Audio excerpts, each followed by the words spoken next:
വളരെ പ്രധാനപ്പെട്ട കാര്യം ഇതാ ഇപ്പോൾ ചർച്ച തുടങ്ങുന്ന സമയത്താണ് രണ്ടാമത്തെ കേസ് രജിസ്റ്റർ ചെയ്തിരിക്കുന്നത്. ഇനി KPCCക്ക് മുന്നിൽ എന്ത് വഴിയാണുള്ളത്? ഇയാളെ ഇന്ന് നമ്മൾ പ്രതീക്ഷിച്ചു KPCC അധ്യക്ഷൻ്റെ പത്രസമ്മേളനത്തിൽ പുറത്താക്കിക്കൊണ്ടുള്ള ആ പ്രഖ്യാപനം വരും. അതിനുള്ള സൂചനയാണ് കെ മുരളീധരൻ നൽകിയത്, അതിനുള്ള സൂചനയാണ് ബിന്ദു കിഷൻ നൽകിയത്, ഷാനി മോൾ ഉസ്മാൻ നൽകിയത്, മുതിർന്ന എല്ലാ കോൺഗ്രസ് നേതാക്കളും. രമേശ് ചെന്നിത്തല വടൂർ പ്രകാശ് പറഞ്ഞത് ആ നല്ല വാർത്ത നിങ്ങൾക്ക് കേൾക്കാം എന്നാണ്. പക്ഷേ വാർത്ത ഈ നിമിഷവും നമ്മൾ കേൾക്കുന്നില്ല. ഈ ക്രിമിനൽ കൂട്ടത്തെ കൈവിടില്ലേ കോൺഗ്രസ്? അധികം താമസിയാതെ അധികം നേരം കാത്തിരിക്കേണ്ടി വരില്ല, നടപടി ഉണ്ടാകുമെന്നുള്ള കാര്യത്തിൽ തർക്കമേ വേണ്ട. പക്ഷേ കോൺഗ്രസ് പാർട്ടിയെക്കുറിച്ചാണ് എനിക്ക് സംസാരിക്കാൻ താല്പര്യം. ഇന്നത്തെ ഈ തർക്കത്തിനെല്ലാം ശേഷം ഒരു പാർട്ടി എങ്ങനെ ആയിരിക്കരുത് എന്നതിൻ്റെ ഏറ്റവും അവസാനത്തെ ഉദാഹരണമാണ് ഇന്ന് രാവിലെ മുതൽ വൈകുന്നേരം വരെയുള്ള നമ്മുടെ കോൺഗ്രസ് നേതാക്കളുടെയും പാർട്ടിയുടെയും അണികളുടെയും ഒക്കെ പ്രവർത്തനം നമുക്ക് മനസ്സിലാകുന്നത്. ഇന്നലെ KPCCക്ക് ഒരു പരാതി കിട്ടുന്നു. വളരെ ഗുരുതരമായ പരാതിയാണ്. ആദ്യത്തെ പരാതിയേക്കാൾ ആഘാതം കൂടിയ പരാതിയാണ്. ആ പരാതി അപ്പോൾ തന്നെ DGPക്ക് കൈമാറുന്നതിലൂടെ കോൺഗ്രസ് പാർട്ടി ഒരു കാര്യം വ്യക്തമാക്കിയിട്ടുണ്ട്. രാഹുൽ മാങ്കൂട്ടത്തിനെ ഞങ്ങൾ കൂടെ കൂട്ടാൻ പോകുന്നില്ല, ഞങ്ങൾക്ക് അയാളുമായി യാതൊരു ബന്ധവുമില്ല എന്നൊരു വ്യക്തമാക്കിയതാണ്. പക്ഷേ അപ്പോൾ അടുത്ത നടപടി സ്വാഭാവികമായും രാഹുൽ മാങ്കൂട്ടത്തിനെ പുറത്താക്കുന്നു. അത് എങ്ങനെ എപ്പോൾ എന്നതിനെക്കുറിച്ച് ആലോചന തുടങ്ങുമ്പോൾ തന്നെ രാവിലെ അഡ്വാൻസ് ആയിട്ട് തോക്കിൽ കയറി വെടിവെച്ച ആളുടെ പേരാണ് കെ മുരളീധരൻ. അതൊരു തോക്കിൽ കയറിയുള്ള വെടിവെപ്പായിരുന്നു. പാർട്ടി ഒരു സംവിധാനം തീരുമാനം എടുക്കുന്നതിന് മുമ്പ് അതിൻ്റെ ക്രെഡിറ്റ് അടിച്ചെടുക്കാനുള്ള ഒരു തന്ത്രമാണ്. ഇത് സ്ഥിരം കോൺഗ്രസിൻ്റെ പരിപാടിയാണ്. സാധാരണ മറ്റു ചില നേതാക്കളാണ്, ഇന്നെന്തായാലും കെ മുരളീധരനാണ്. ആ ബ്രഹ്മാസ്ത്രം അതങ്ങ് പ്രയോഗിക്കാൻ സമയമായി. ഇതുവരെ ബ്രഹ്മാസ്ത്രം ഒന്നും വന്നില്ല. ഇത് മാത്രമല്ല, വൈകുന്നേരം ആകുമ്പോൾ രാവിലെ കെ മുരളീധരൻ പറഞ്ഞ ബ്രഹ്മാസ്ത്രം തിരിഞ്ഞ് കോൺഗ്രസിൻ്റെ നെഞ്ചത്തേക്കാണ് കയറുന്നത്. ഇന്നത്തെ ചർച്ച കോൺഗ്രസ് എന്താ ഇവരെ കൈവിടാത്തതെന്നാണ്. ഒരല്പം കാത്തിരുന്നെങ്കിൽ, പാർട്ടിയായി തീരുമാനമെടുക്കാൻ അനുവദിച്ചിരുന്നെങ്കിൽ ഇതാകുമായിരുന്നില്ല ഇന്ന് വൈകുന്നേരത്തെ ചർച്ച.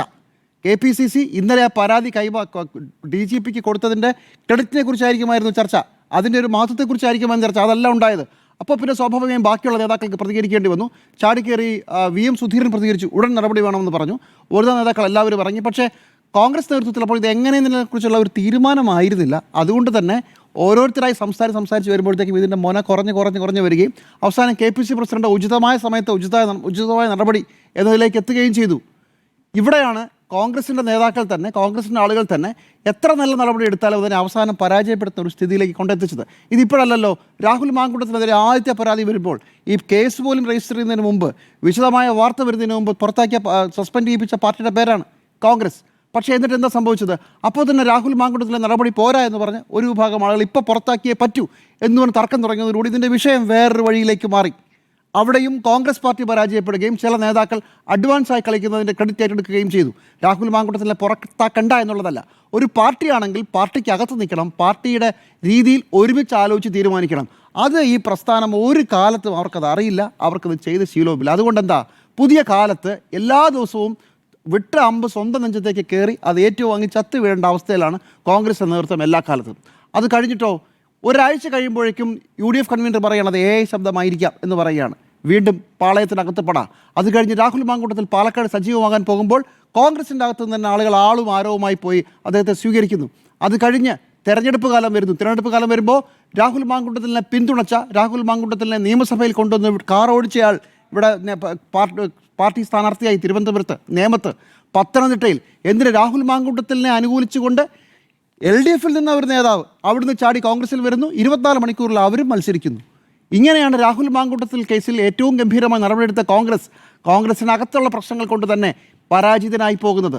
എന്നിട്ടോ ഒറ്റ സംശയം ഇതിനകത്തുള്ളൂ, എങ്ങനെയാണ് ഈ VD സതീശൻ എന്ന പ്രതിപക്ഷ നേതാവും മുൻ പ്രതിപക്ഷ നേതാവും തള്ളിപ്പറഞ്ഞ ഒരാൾ എങ്ങനെയാണ് പാർട്ടിക്കകത്ത് ഇത്രയും സജീവവുമായി അദ്ദേഹത്തിൻ്റെ കൂടെയുള്ള ആളുകളെല്ലാം കൂടെ നിർത്താനും അവർക്കെല്ലാം സീറ്റുകൾ വാങ്ങിച്ചു കൊടുക്കാനും അയാളുടെ കൂടെ പാലക്കാട് ഷോ കാണിക്കാൻ ഇറങ്ങുമ്പോൾ കൂടെ ആളുണ്ടാവുകയും ചെയ്തത്? അതാണ് ഇതിനകത്തെ അത്ഭുതം. എന്തുകൊണ്ട് കോൺഗ്രസ് പാർട്ടിക്ക് അങ്ങനെ ഒരു കാര്യം ചെയ്യേണ്ടി വരുന്നു എന്നുള്ളതാണ്. ഒരൊറ്റ സംശയം ഇതിനകത്തുനിന്ന് മറുപടി പറഞ്ഞുകൊണ്ട് അതിൻ്റെ ഉത്തരത്തിലേക്ക് വരാം. രാഹുൽ മാങ്കൂട്ടത്തിലെതിരെ നടപടി തുടങ്ങുമ്പോൾ എന്നോട് പറഞ്ഞ ഒരു കോൺഗ്രസ് നേതാവ് പറഞ്ഞത് VD സതീശനല്ലേ, അവനിപ്പോൾ അങ്ങനെ പുണ്യാളനാകണ്ട എന്നാണ്. അതിൻ്റെ ക്രെഡിറ്റ് VD സതീശനോട് പോകുമോ എന്നുള്ളതായിരുന്നു അവരുടെ പ്രശ്നം. നോക്കൂ, കോൺഗ്രസ് പാർട്ടിയിൽ ഒരാളും മറ്റൊരാളെ വളരെ അനുവദിക്കില്ല. തവളകളുടെ കാര്യം പറഞ്ഞ പോലെയാണ്. ചാടിപ്പോൾ രക്ഷപ്പെടാൻ നോക്കിയാൽ കാലെ പിടിച്ച് താഴെയിടും. ഞണ്ടുകളുടെ തവളയല്ല, ഞണ്ടുകളുടെ കാര്യം അതുപോലെയാണ്. ഇതെങ്ങനെയാണ് സംഭവിക്കുന്നത്? കേരളത്തിൽ പാലക്കാട് രാഹുൽ മാങ്കൂട്ടത്തിൽ സ്ഥാനാർത്ഥികൾക്ക് വേണ്ടി പുറത്തിറങ്ങുമ്പോൾ ആരാണ് അതിനനുകൂലമായ പ്രസ്താവന നടത്തിയത്? അത് KC വേണുഗോപാലാണ്. പ്രാദേശിക നേതൃത്വം തീരുമാനിക്കട്ടെ എന്നാണ് KC വേണുഗോപാൽ ഒരു മടിയുമില്ലാതെ പറഞ്ഞത്. എന്നിട്ട് ഇന്നെന്താ വാർത്ത?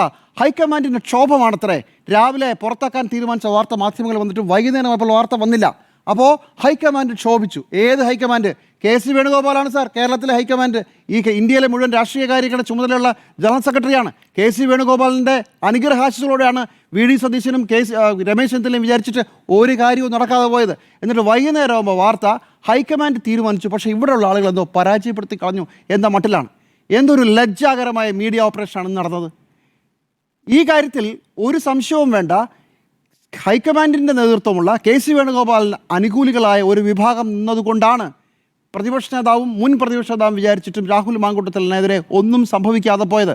അല്ലെങ്കിൽ നിങ്ങൾ വിചാരിക്കുന്നുണ്ടോ ഏതെങ്കിലും ഒരു കാലത്ത് കേരളത്തിലെ പ്രധാനപ്പെട്ട 2 നേതാക്കൾ, ഒരാൾ പ്രതിപക്ഷ നേതാവാണ്, മറ്റേയാൾ മുൻ പ്രതിപക്ഷ നേതാവാണെന്ന് മാത്രമല്ല അയാളുടെ പേര് രമേശ് ചെന്നിത്തല എന്ന, ഇവർ 2 പേരും വിചാരിച്ചിട്ട് കാര്യങ്ങൾ നടന്നില്ല. കാര്യങ്ങൾ വളരെ വ്യക്തമാണ്. ഇങ്ങനെയാണ് ഒരു പാർട്ടി അതിൻ്റെ സ്വന്തം കാലിൽ വെടിവെച്ചുകൊണ്ട് കമിഴ്ന്ന് താഴെ വീഴുന്നത്. അതേസമയം അപ്പുറത്തോ ഒന്ന് നോക്കൂ, സ്വർണ്ണപ്പാളി കേസിൽ പാർട്ടിയുടെ CPMൻ്റെ ജില്ലാ നേതൃത്വത്തിലുള്ള ഒരാൾ, സെക്രട്ടേറിയറ്റിലുണ്ടായിരുന്ന ജില്ലാ കമ്മിറ്റിയിലുള്ള ഒരാൾ ജയിലിലായിട്ട് ഇപ്പോൾ 1.5 ആഴ്ച കഴിയുന്നു. എന്താണ് CPMൻ്റെ സംസ്ഥാന സെക്രട്ടറി പറഞ്ഞത്? അത് കേസ് വിധി വരട്ടെ എന്നാണ്. അതെന്തോ ആട്ടെ, പക്ഷേ ഒരാൾ പോലും അതിനെതിര് പറഞ്ഞില്ല എന്ന് മാത്രമല്ല എല്ലാവരും അതൊരു ദേശീയ ഗാനം പോലെ ഏറ്റുപാടുകയാണ് ചെയ്തത്. ഇതിനു മുമ്പായിരുന്നല്ലോ പാലക്കാട്, ഇതേ പാലക്കാട് മുമ്പൊരു നേതാവിനെതിരെ പരാതി വന്നപ്പോൾ ആ പരാതി പാർട്ടിയുടെ അന്വേഷണ കമ്മീഷൻ അന്വേഷിക്കുകയും നമുക്കൊരു വലിയ വാക്ക് കിട്ടുകയും ചെയ്തു. തീവ്രത കുറഞ്ഞ പീഡനമാണ് നടന്നതെന്ന മട്ടിൽ. ഇന്ന് അതേ വാചകം ജനാധിപത്യ മഹിളാ അസോസിയേഷൻ്റെ സംസ്ഥാന കമ്മിറ്റിയിലുള്ള ജില്ലാ സെക്രട്ടറിയാണ്, സംസ്ഥാന സെക്രട്ടറിയുടെ അംഗമാണ്. അവർ പറഞ്ഞു മുകേഷിൻ്റെ പീഡനം അത്ര തീവ്രതയുള്ളതായി ഞാൻ കരുതുന്നില്ല എന്ന്. വാക്ക് കിട്ടിയത് അവിടുന്നാണ്. MV ജയരാജൻ പറഞ്ഞു, EP ജയരാജൻ പറഞ്ഞില്ലേ ഒരാഴ്ച മുമ്പ്, മുകേഷ് അത് സിനിമാക്കാരനാണോ, സിനിമ പോലെയാണോ രാഷ്ട്രീയം എന്ന്? ഏത് കേസിനെ കുറിച്ചാണ്? ഫെബ്രുവരിയിലോ ജനുവരിയിലോ മറ്റേ കുറ്റപത്രം കൊടുത്തിട്ട് കേസ് വിചാരണയിലേക്ക് പോവാണ്. മുകേഷ് കുറ്റക്കാരനാണെന്നാണ് സർക്കാർ തന്നെ പറയുന്നത്. പക്ഷേ ഒരാൾ പോലും ഈ നറേറ്റീവിന് പുറത്തു പോകില്ല എന്നുള്ളതാണ് CPMൻ്റെ ഒരു കാര്യം. അതിനെ നിങ്ങൾ അടിമക്കൂട്ടമെന്ന് വിളിക്കാം. സത്യത്തിൽ അങ്ങനെ ഒരു കോർഡിനേഷനൊക്കെ ഉണ്ട്. പക്ഷേ ഒരാൾ പോലും എതിർത്ത് പറയില്ല. മറുവശത്ത് കാക്കോഫണി എന്ന് പറയും, ബഹളത്തോട് ബഹളമാണ്. ഒരു തരത്തിലും ഒരു കാര്യവും ഒരുമിച്ചെടുത്തൊരു തീരുമാനമാക്കാൻ പറ്റില്ല. ഒരു പക്ഷേ നാളത്തേക്കാണ് തീരുമാനം വരേണ്ടിയിരുന്നത്. ഇന്ന് വൈകുന്നേരമാകുമ്പോഴത്തേക്കും കോൺഗ്രസിന് പേടി എന്നുള്ളതിലേക്ക് ഹെഡ്ലൈൻ മുഴുവൻ മാറിപ്പോയി. ഇതാണ് കോൺഗ്രസിൻ്റെ അവസ്ഥ. അങ്ങനെ കോൺഗ്രസ് സ്വന്തം കഴിവുകേട് കൊണ്ട് പരാജയപ്പെട്ട ഒരു ദിവസം കൂടി അവസാനിക്കുന്നു.